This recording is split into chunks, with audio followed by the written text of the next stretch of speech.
TV 프로그램 중에서 진품명품이라는 그런 프로그램이 있습니다. 지금도 되는 프로그램이 되는 것 같은데 저는 잘 못 봤는데 여기에 보게 되어지면은 자기가 소장하고 있는 옛날 물건들을 가지고 와서 감정가에게 그것을 감정을 받고 그 가격을 매기는 그러한 프로그램입니다. 이 프로그램 가운데에서 역대적으로 굉장히 비싼 그러한 감정가를 받은 물건이 있었는데 고려청자였어요.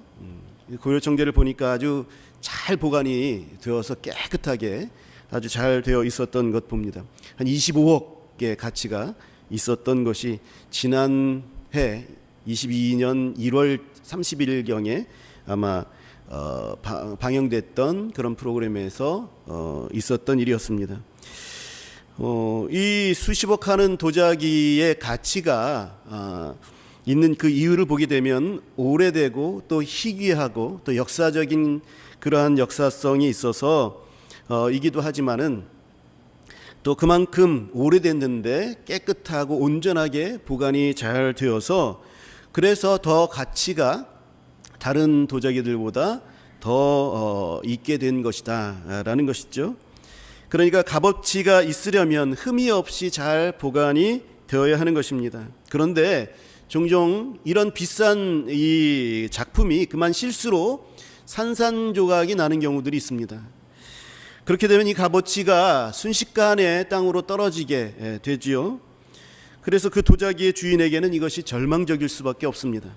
그런데 원래의 그 원형 그대로의 가치는 잃어버렸을지라도 이것을 오히려 또 다른 가치로 그렇게 바꾸어서 예술품이 되게 하는 그러한 기법이 있습니다. 일본에서는 이 기법을 킨츠기라고 그렇게 부르는데요. 깨진 조각들을 접착제로 이렇게 다 이어서 그 사이에 금으로 이렇게 메우는 기술입니다. 이렇게 보게 되면 상당히 아름답습니다. 그래서 이것이 또 다른 매력이 있어서 이제는 이것이 높이 평가받는 그 예술적인 그런 또 하나의 예술이 되었다고 합니다. 깨져서 그 값어치가 없어져서 그래서 정말로 그 가치가 떨어져 버린 그 도자기를 또 다른 가치로 되살리는 기술처럼 우리 하나님께서는 깨어지고 무너진 인생의 절망을 새로운 가치로 바꾸셔서 소망을 가질 수 있게 하시는 분이시다라는 것이 오늘 저와 여러분들이 함께 나눌 그런 말씀의 주제입니다. 우리 제목을 같이 서로 한번 읽어보겠습니다. 같이 읽겠습니다. 시작. 땅의 절망 속에서도 하늘에서는 소망을 봅니다. 예, 아멘. 땅의 절망 속에서도 하늘에서는 소망을 보고 있습니다. 여러분, 아모스의 아들 이사야, 지금 오늘 우리가 이사야서를 지금 읽었는데요. 아모스의 아들 이사야는 유다 왕 우시야와 요담과 그리고 아하스 왕과 히스기야 왕까지 그렇게 활동했던 그러한 선지자입니다. 이 시기는요, 아람과 이스라엘 동맹군, 북이스라엘 동맹군이 계속해서 예루살렘에 와서 싸움을 걸지요. 그래서 계속해서 긴장 상태에 있었던 때였습니다. 특히 아하스 왕 때에는 역대하 28장에 보게 되면 하나님께서 아람 왕과 북쪽 이스라엘 손에 이 유다를 붙이셔서 그래서 유다가 크게 패하게 됩니다. 수많은 사상자를 내고 그것으로 인해서 더 큰 고통을 받게 되는 그런 상황 가운데 있는 것입니다. 또 블레셋도 그 주위에서 에돔도 또 모압도 유다를 애워싸고 괴롭힙니다. 저 북쪽에 아수르라는 나라가 굉장히 강대해져서 유다는 그 아수르와 동맹을 맺게 됩니다. 그러면 좀 견딜 수 있을 것 같아서. 그렇지만 이 아수르는 이 유다와 동맹 맺는 것을 이용해서 북쪽 이스라엘을 먼저 멸망시켜 버리죠. 그리고 나서 유다도, 이 남쪽 유다도 히스기야 왕 때에 먹어버리려고 공격해 오고 있습니다. 그래서 굉장히 어려운 시기들을 지금 유다는 지내고 있습니다. 그래서 백성들은 절망에 빠져 있었던 때다라는 것입니다. 남쪽 유다 왕들은 그래도 북쪽 이스라엘 왕들보다는 여호와 하나님에 대한 신앙심이 좀 나았습니다. 그러나 그 가운데에서 아하스와 같은 그런 인물은 이 절망적인 그런 왕이었습니다. 아버지와 할아버지 쭉 이어서 오던 그 신앙적인 그 아름다운 모습들을 완전히 뒤바꿔서 우상을 섬기고 타락하여서 하나님을 다 버리고, 그래서 그 좋았던 신앙의 전통들을 다 깨뜨려 버리는 그러한 왕이었습니다. 이때에는 또 온 백성들도 다 같이 함께 망가져 버리죠. 타락해서 하나님을 버립니다. 영적인 빈곤과 함께 이렇게 절망적인 상황들이 있었던 때가 이사야가 활동했던 그런 때입니다. 이런 상황, 이 절망적인 상황들이 사방을 에워싸고 있습니다. 하나님의 징계이고 또 하나님께서 경고하시는 그러한 것입니다. 믿음의 사람 히스기야 왕 때조차도 아수르의 침공으로 마음 졸이고 그리고 고통의 시간들을 겪어야 했습니다. 절망의 때라 이렇게 말할 수가 있는 것이죠. 성경은 이 땅에서의 삶은 죄로 말미암아 절망적이다 그렇게 말씀하고 있습니다. 세상에서 최고의 지혜자라 이렇게 불리던 솔로몬의 경우 자신의 인생을 돌아보면서 이 세상의 삶에 대해서 이렇게 고백했죠. 헛되니 이 모든 것이 다 헛되도다. 이 땅에서 내가 수고한 모든 것들이 아무 유익이 없더라. 모든 만물이 다 피곤하다. 그 이유가 무엇이냐? 만족함이 없고 채워지는 것이 없기 때문이다. 다 새어나가고 다 바람 잡는 것과 같구나. 내가 세상의 많은 지식과 지혜를 다 얻었지만 이것도 나중에 보니까 다 바람 잡는 것과 같다. 지혜가 많아서 참 좋을 줄 알았는데 지혜가 많으면 그러면 또 번민도 동일하게 많아진다 라는 겁니다. 내가 내 인생을 살아가는 동안에 술도 먹어보고 즐거움도 누리려고 별짓을 다 하고 내가 부자로서 풍부하게 많은 것을 가지고 누렸고 세상의 온갖 쾌락들 다 누려봤어도 그때뿐이다. 내 손으로 한 일이나 또 내가 수고한 모든 것이 헛되어서 바람 잡는 것과 같았다. 다 무익한 것뿐이다. 이렇게 그의 말년에 솔로몬은 고백하고 있는 것입니다. 그러니 이 땅에서 우리는 절망과 싸우고 있는 것이죠. 멀리 볼 필요도 없이요, 우리 가까이에 있는 우리와 친근한 사람들을 한번 돌아보십시오. 그 속에서 보면은 꼭 몇몇 사람들은 치열하게 고통과 절망과 싸우고 있는 것을 보게 됩니다. 그 치열한 절망과 싸우고 있는 사람이 나일 수도 있지요. 우리는 철로 역정이라는 이 존 버년의 소설을 이렇게 보게 되면 이 철로 역정은 천국을 가는 여정을 성경적으로 잘 알려주고 있는 그러한 소설인데요. 천국을 가는 그런 길에 절망의 늪이 있어서 거기 다 함께 빠져버립니다.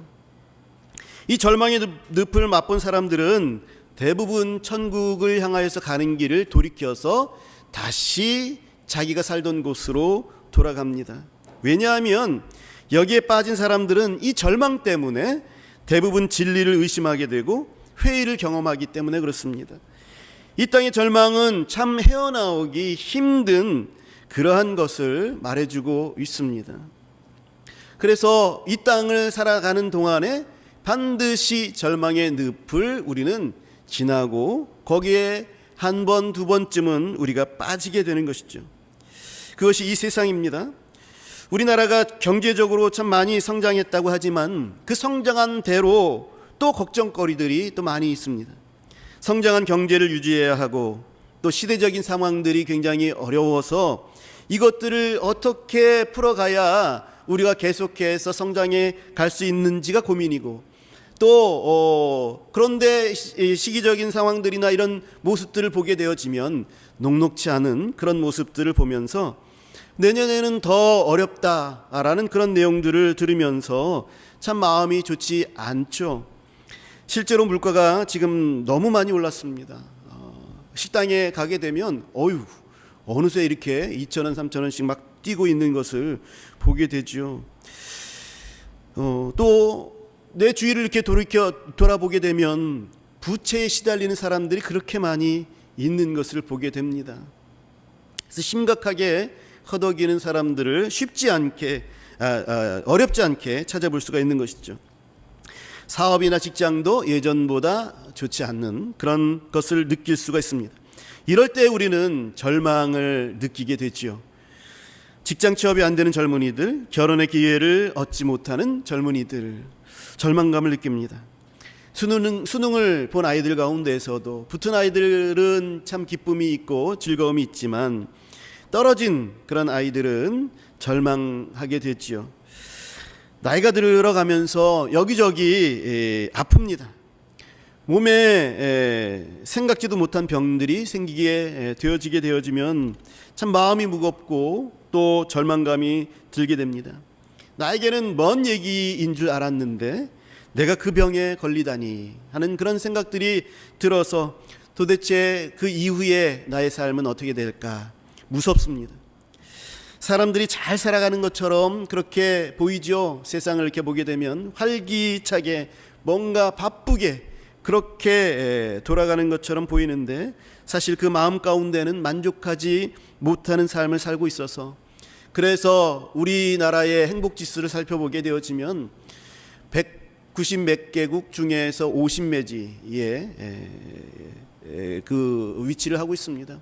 세계의 경제 10대 경제 대국 안에 우리가 속해 있고 또 군사적으로도 6위에 속해 있는 그런 나라, 문맹률이 다른 나라에 비해서 현저하게 거의 없는 그러한 나라가 우리나라인데, 그만큼 이런 조건들을 따져보게 되면 행복한 것처럼 여겨지는데 행복지수가 많이 낮습니다. 이런 전반적인 영향이 우리 한국을 지배하고 있고, 그래서 우리 그리스도인들도 이 영향력 가운데에 있게 되는 것이죠. 우리가 오늘 이사야서를 읽었는데요, 이사야서를 보게 되면 전반부에서는 유다의 죄를 호되게 책망하고 있습니다.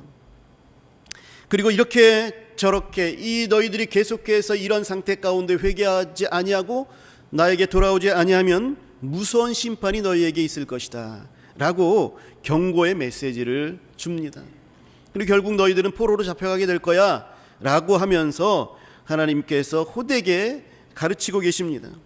우리는 이 메시지를 보게 되면, 계속해서 이것들을 읽게 되면 이 땅의 절망을 보게 되어지고 우리들의 암울한 모습들과 이것을 또 비추어서 그렇게 보게 됩니다.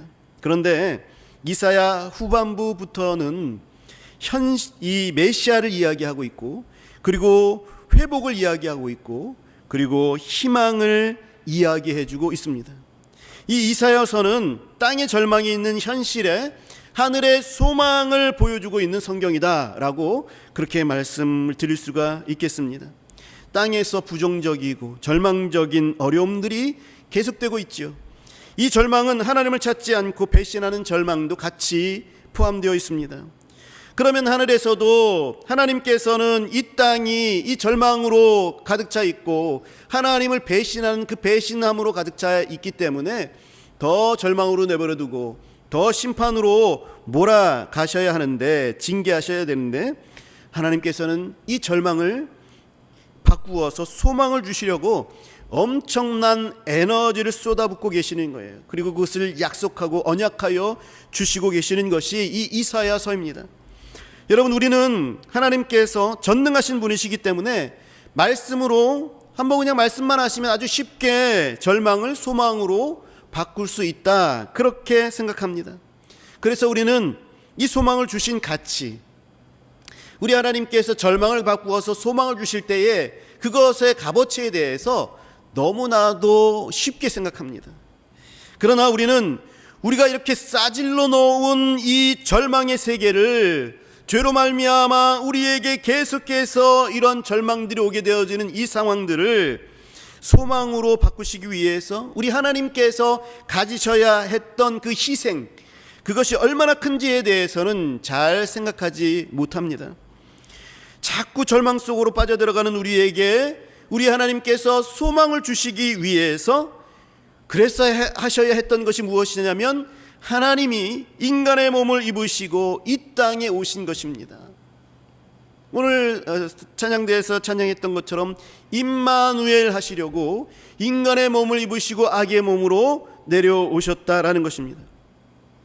그리고 우리를 대신해서 십자가에 달려 돌아가셨습니다. 우리의 모든 죄를 짊어지시고 대신 죽으신 것이죠. 이것이 가벼운 것이 아닌 것입니다. 절망의 죄값을 대신 치르는 그 희생이 예수님의 탄생과 예수님의 십자가라는 것이죠. 그러니 우리는 우리의 절망을 소망으로 바꾸는 것이 하나님께서는 너무 쉬운 것이다 이렇게 여겨서는 안 되는 것입니다.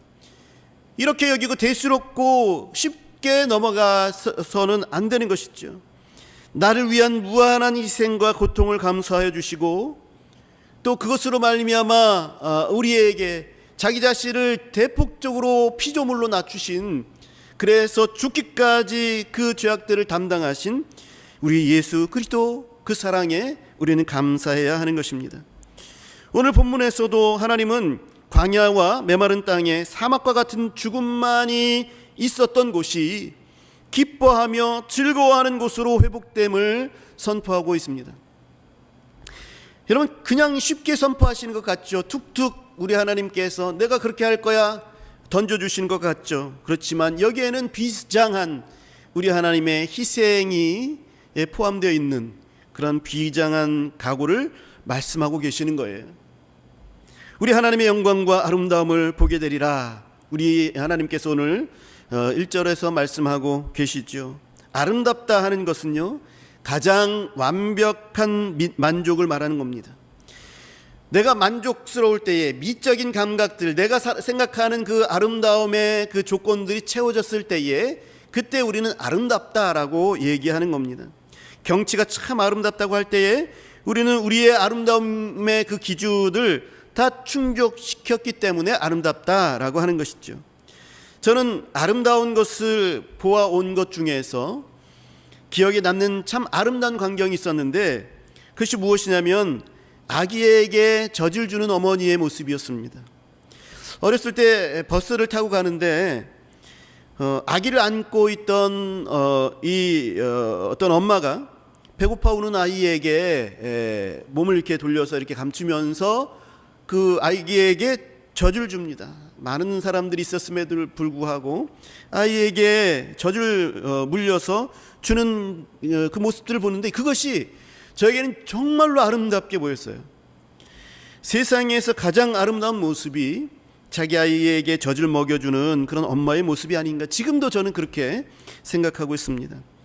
평안히 눈을 감고 젖을 빨고 있는 그 아기와 그 아기를 내려다보는 엄마의 사랑 가득한 눈빛이 이 완벽한 평안함, 완벽한 안정감, 또 완벽한 사랑의 관계를 이야기해 주는 것 같습니다.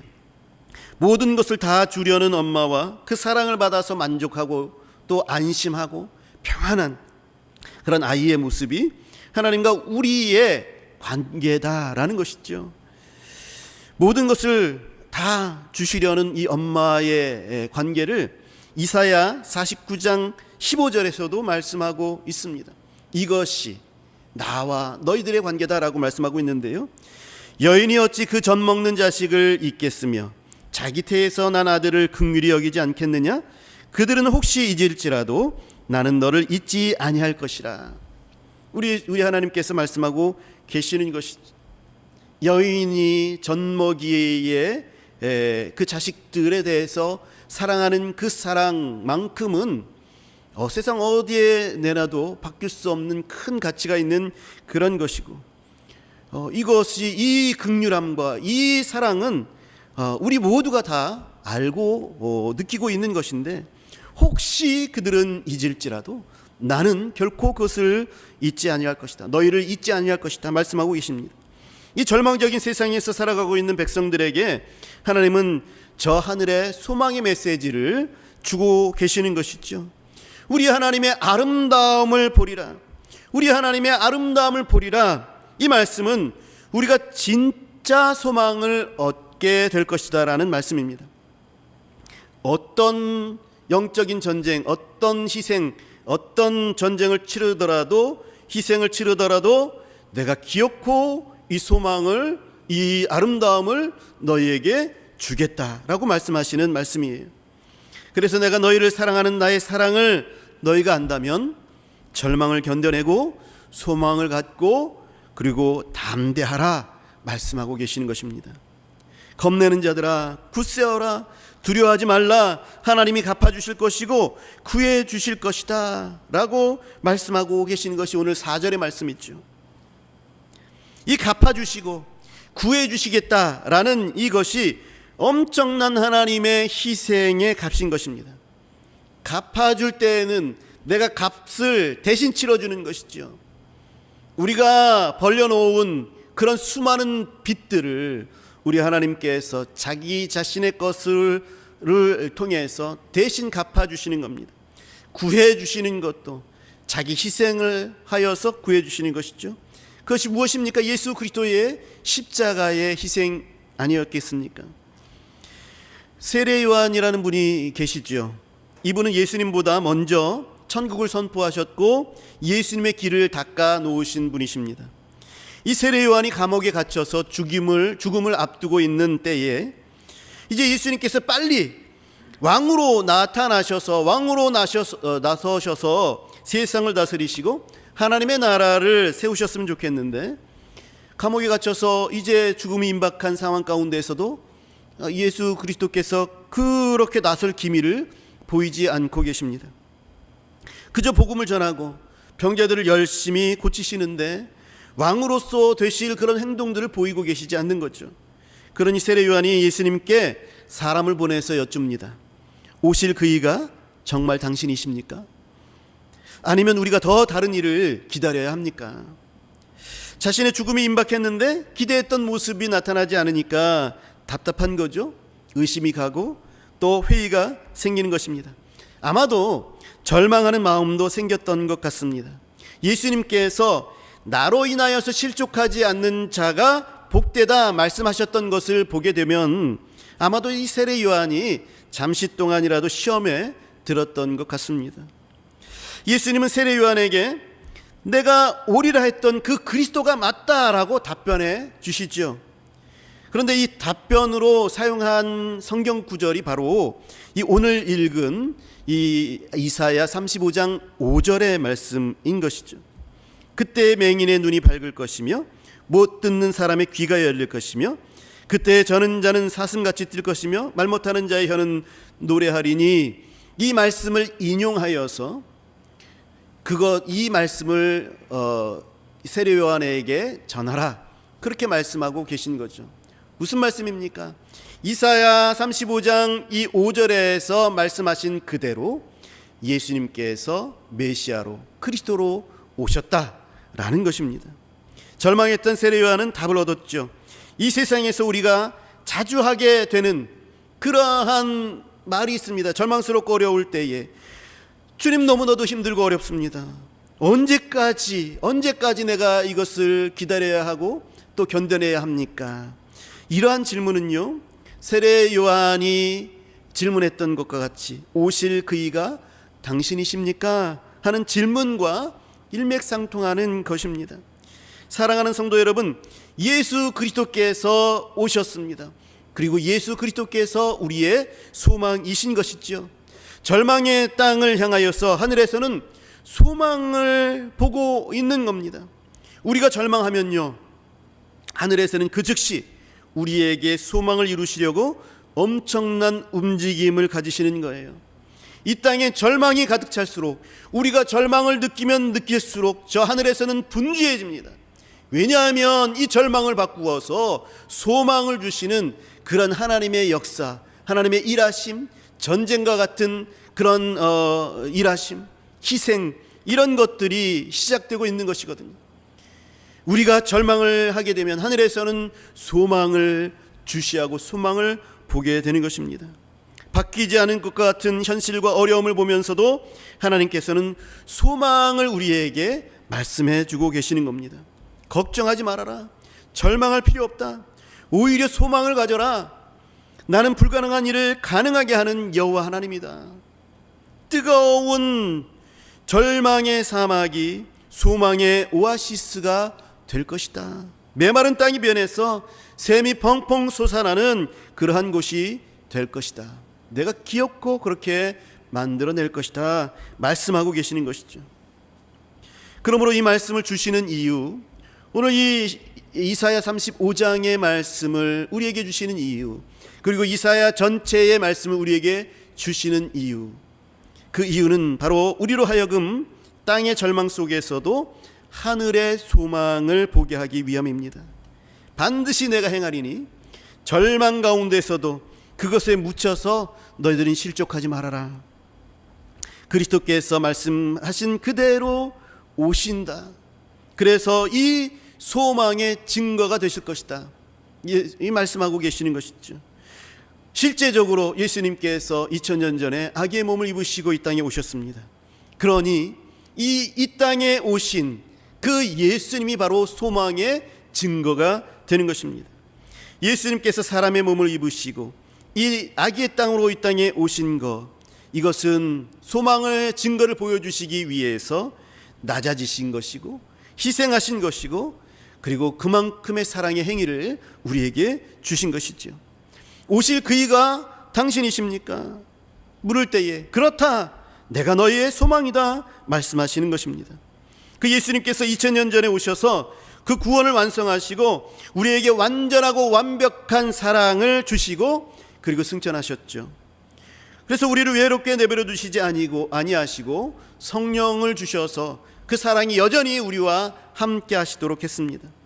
성령이 계셔서 우리가 예수께서 우리의 그리스도이심을 믿게 된 것이고, 또 성령이 계셔서 바로 우리가 소망 가운데 예수님이 다시 오심을 기다리는 그 기다림을 가지고 있는 것이지요.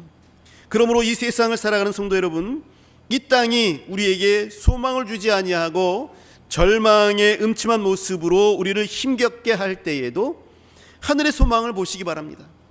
우리가 절망스러워할 때에 그 즉시 하늘에서는 소망을 만들어내고 소망을 이루어내려고 그 소망을 바라보고 주시하고 있습니다. 그리고 우리에게 그 소망을 말씀하고 계시는 것이죠. 그러니 이 하나님의 말씀, 이 예수 그리스도께서 이 땅에 오셔서 우리에게 임마누엘하여 주심으로 주신 이 소망, 우리가 붙들어야 하는 것입니다. 예수님께서 아기의 몸으로 이 땅에 오셔서 그 소망을 보여주셨습니다. 이 하나님께서 우리의 소망이 헛되지 않도록 우리의 현실의 문제뿐만 아니라 영적인 문제 그 모두 가장 좋은 것으로 해결해 주실 줄 믿습니다. 여러분, 그러니 근심을 바꾸어서 소망의 빛된 얼굴로 바꾸시기 바랍니다. 오늘 본문의 말씀에서 두려워하지 말아라, 염려하지 말아라, 걱정하지 말아라 말씀하고 계십니다. 여러분, 근심스러운 얼굴 이제 바꾸십시오. 그래서 소망의 빛된 얼굴로, 밝은 얼굴로 사실 수 있길 바랍니다. 우리의 마음도 포기하는 것에서 굳세게 기다리고 소망하는 마음으로, 또 기대하는 마음으로 바꾸시기 바랍니다. 우리 하나님께서 이렇게 말씀하고 계신 그 음성을 마음판 가운데 새기시고, 그래서 소망 가운데에서 살아내시는 저와 여러분들이 되시기를 바랍니다. 우리 다 같이 오늘 본문 3절과 4절을 읽고 마치도록 하겠습니다. 우리 같이 오늘 본문 3절과 4절을 우리 같이 읽도록 하겠습니다. 시작. 너희는 약한 손을 강하게 하며 떨리는 무릎을 굳게 하며 겁내는 자들에게 이르기를 굳세어라, 두려워하지 말라. 보라, 너희 하나님이 오사 보복하시며 갚아주실 것이라. 하나님이 오사 너희를 구하시리라 하라. 아멘. 이 말씀 그대로 예수님께서 오셨습니다. 우리 같이 한 목소리로 다시 한번 우리 오늘 제목을 같이 읽도록 하겠습니다. 오늘 같이 제목을 읽겠습니다. 시작. 땅의 절망 속에서도 하늘에서는 소망을 봅니다. 아멘. 기도하겠습니다.